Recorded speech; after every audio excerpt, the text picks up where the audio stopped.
Hello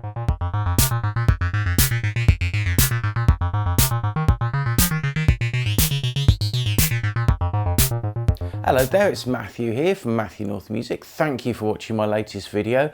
And as I always say, and I know it might get a bit boring, but just to say, if you like these videos, if you're interested in the sort of stuff I make videos about, which is mostly music and electronics, please hit the subscribe button. It really does help things to mosey along. Now, today, we're going to talk about what's in this box. Now, believe it or not, I've just had a birthday and I'm actually 38 again. And so I've decided to buy myself something which is in here. Now, the reason I've bought this is when I'm recording, I want to put keyboards down on tracks. And I used to have a little 2.5 octave little mini desktop keyboard. It used to sit on my desk, and I used to use that for basically putting block chords, is mostly what I play on keyboards when I'm recording. And it had a little octave switch, so I could jump up and down the octave. It didn't take up any room, and it was always there on the desk, which meant that it was really easy for me to just record some keyboards. Now, the thing is, that keyboard failed, and I've ended up using a normal synthesizer, and I actually use my Roland D20. Now, the problem with the D20 is every time I want to use it, I've got to drag it out, stick it on a stand and plug it in. And what I want is something that's always on my desk. And I'm hoping this will do the job. Absolute full disclosure here, I paid for this myself. This has got there's no endorsement, there's no deal, there's no nothing. It's just, I bought a keyboard. So it's pretty well packed as it normally is from Thomann. And let's get this box open. I can never quite remember how you open these, because I don't like just to rip them apart, because I like to reuse the boxes for, you know, storing things, or if I get rid of stuff or whatever.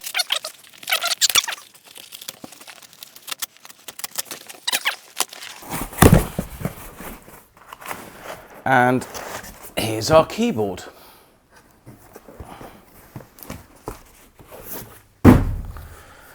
There's our keyboard then.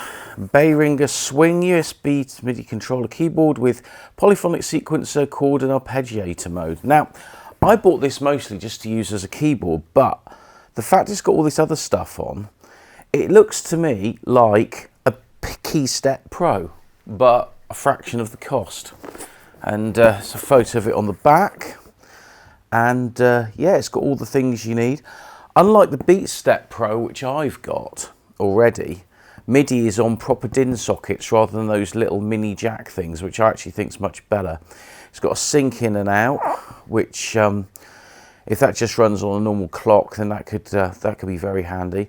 And of course you've got CV and gate on the back, so you can actually run analog things off it as well. So anyway, let's get this out of the box and see what it looks like in the flesh, so to speak.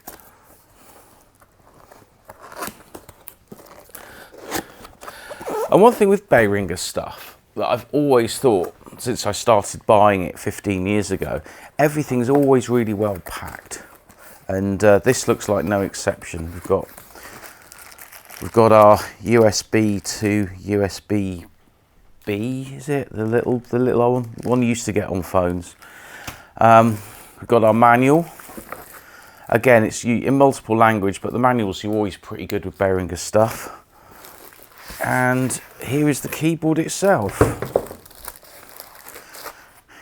Now, let's get it out the bag. Might need some scissors for this, actually. Go and cut the bag off.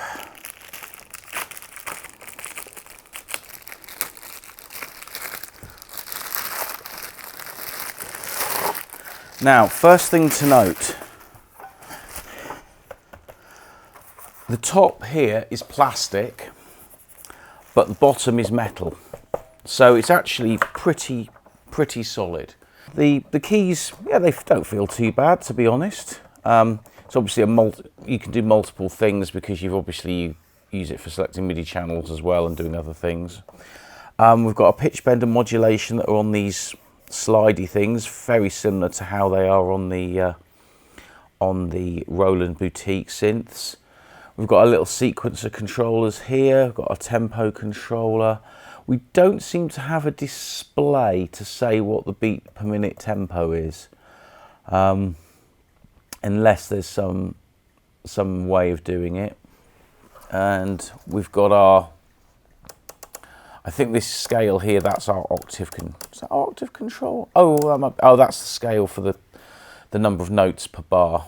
And we've got our octave control here, which is the most useful thing. So, you can be playing like a C chord there, and then you want to transpose it down. You just press that a couple of times and it lowers it down. Now on the back, as I mentioned, we can run on DC input, which has the positive and the middle. So it's not like a Boss adapter, it's like a Yamaha adapter on this. And it needs half an amp of power to run. But the fact it does run on separate power is good, because you can use this standalone. You're not just using this to just go straight to a computer. We've got our outputs, a foot switch, sync, and our MIDI controls. So I think what we'll do is we'll plug this in and see how it goes. Well, I've got my keyboard here, and I've got our little USB cable, which I shall plug in. And I've downloaded off the Behringer website their proprietary software called Behringer Control Tribe, which is what we use for hooking it up to do all its settings and things. And yeah, and as you can see, it's connecting up. And on first glance, if we look at the screen, I'm not sure how good the light is, but this looks awfully like the layout for the BeatStep Pro. In fact, this whole layout is very, very similar. But we've got a whole bunch of different settings here we can change. But the first thing I'm going to do is I'm going to check the firmware.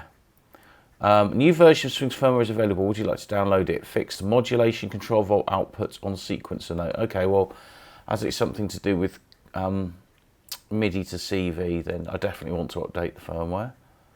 You can see these lights here all flashing on the keyboard while it's doing its thing. Okay, so it's done its thing. It took about 3 or 4 minutes, so it wasn't too long. It now says my device is up to date.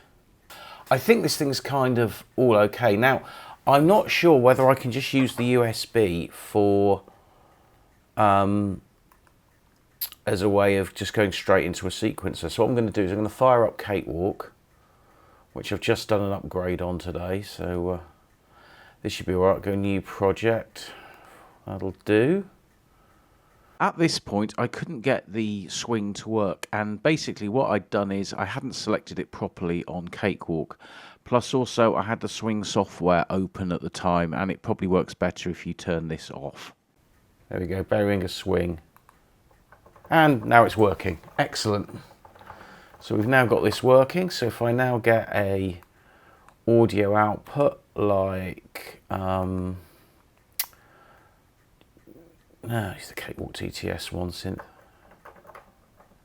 And then we need to set its input to, or the output of this to go to that. And just wait for the speakers to go on.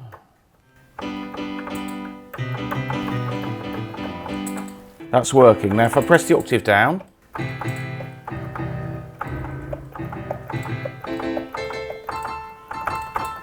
now is it touch sensitive? Yes it is, and actually the touch sensitivity is pretty good.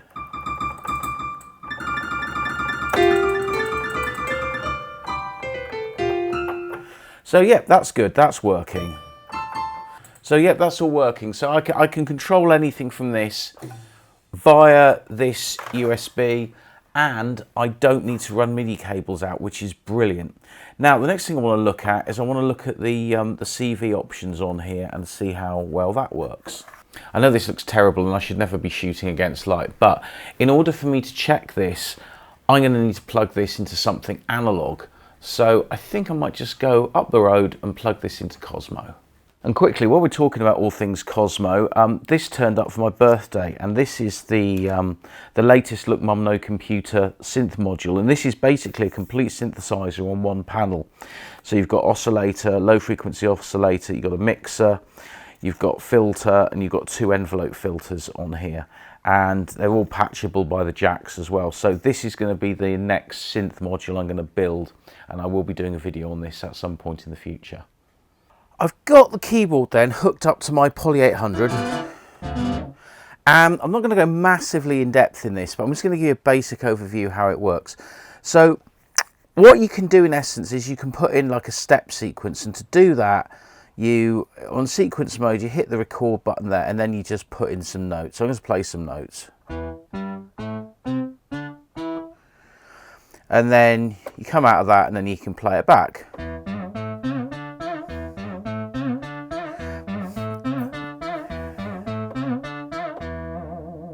Now it does tend to hang sometimes until that note's played again, which is a little bug in it, and I found it does the same with other keyboards as well, so it's not just this keyboard here.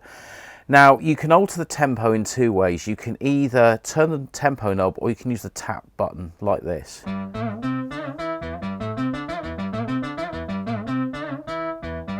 Or you do it like this.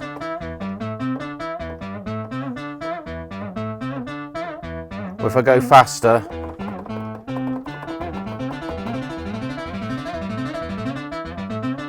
but then turning the knob will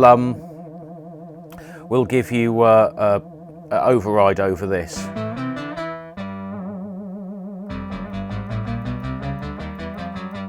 All right, stop that now.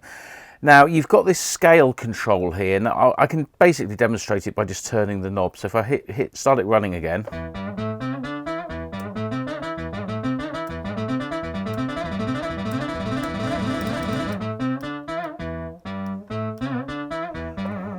So yeah, it's got quarter notes, quarter triplets, eighths, 16th, 16th triplets, and 32 and 32 triplets.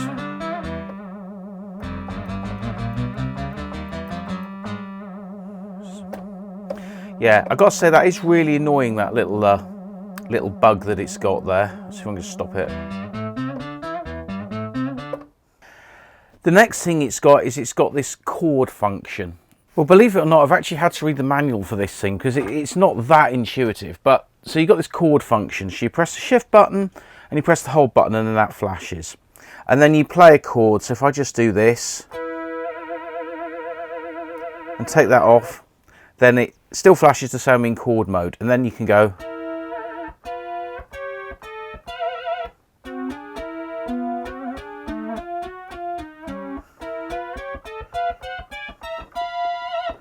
I can go down an octave.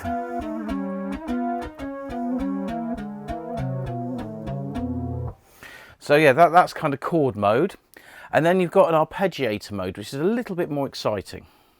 For the basic mode of the arpeggiator, we go into arpeggiator mode there, and then we hit that button there, and then we can just play a note.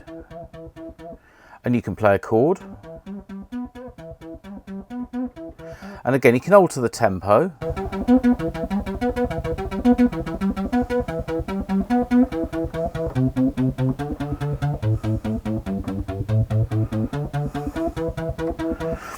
And you've got different styles as well, but nothing's been programmed into them yet.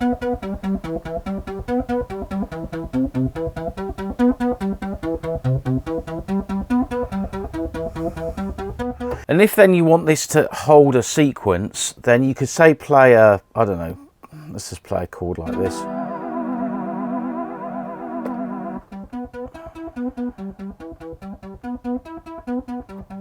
And then it just keeps going because you're in the hold mode.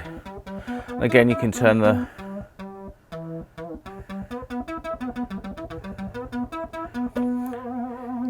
And yeah, it does that annoying hold thing as well. I still got the whole key kit. So yeah, so it's does what it does. You can edit the notes in it, and you can do other flash things I haven't kind of got into. But the thing it doesn't seem to do is have its own clock, which is annoying, because what you want is it for it to say the BPM of what you're doing, and then you can sync other things to it. But next thing I'm going to do then is I'm going to plug this into the modular and see how good it is at controlling other things. So I've got the control voltage going into the oscillator, and I've got the gate going into the ADSR, and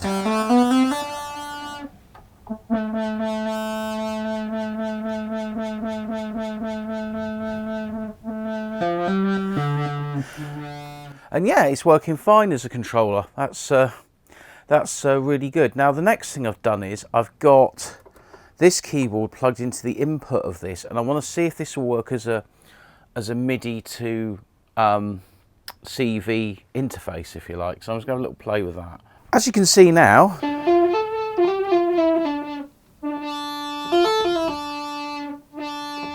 it's all working fine as a MIDI to CV converter.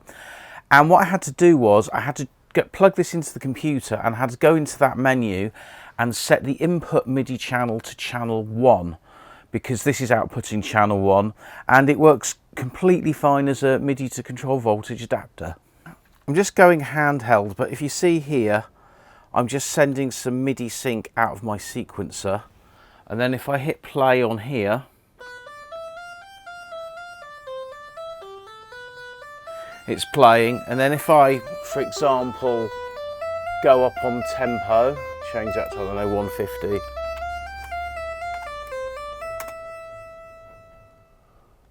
And then start it again, so it's a much faster tempo, and then I hit play again.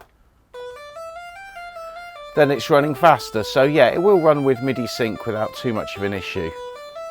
Now, as I possibly mentioned earlier, you can plug an expression pedal into the back of this. So if I hit a chord here, and then press the expression pedal, and release it, it works pretty well. And you have the modulation, which will stay in position, and you've got the pitch bend.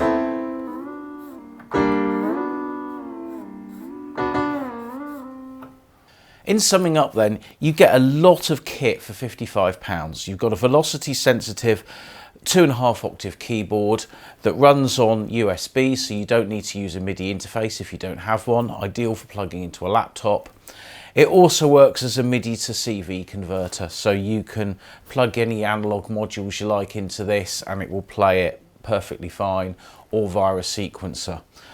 And I don't think you can get anything better value for money than this. Certainly for what I wanted it for, which was just a desktop keyboard, so I didn't need to keep plugging in a synth every time I wanted to program something. Absolutely perfect. But having that MIDI to CV functionality as well is just absolutely excellent. So this is a 10 out of 10 product from Behringer as far as I'm concerned. Does the job, and it's got this sort of sequencing stuff as well. To be honest, I'm never going to use that, but you might find it useful, you might want to use it. As I say, you can trigger it from external sync, so if you're worried about the BPM, just get your sequencer or something to trigger it, and you should be in business. Anyhow, hope you've enjoyed this video. If you have, please like and subscribe, and I'll catch you on the next one.